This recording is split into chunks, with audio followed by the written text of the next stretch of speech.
Hi, this is Steve from SewingGold.com. I'm going to show you a common problem some of our customers are having with our brushless servo motors with needle positioners. This motor right now is not set properly because the needle positioner is not plugged in. So I'm going to show you something that the needle positioner is set to on. We don't have a needle positioner plugged into this, and a lot of times this is the way it's going to come from the factory. So if we engage this right now, we're going to get the error 5, which a lot of people have been getting. Okay, so as soon as I disengage, I get this error 5. To fix this, we either have to plug in our needle positioner into the back of the control panel here, or we have to disengage it. Okay, so I'm going to show you how to disengage it. So I'm going to hold this R. Looks like I have to turn it off first, so give me one moment.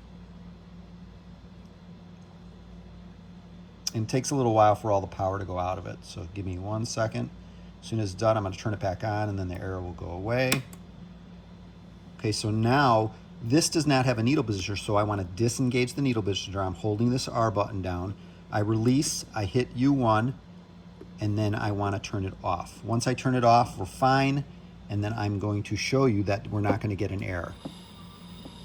So I could release. All right. So that's the error 5 fix. If you have any questions or comments, please leave them below. I am Steve from SewingGold.com. Thank you.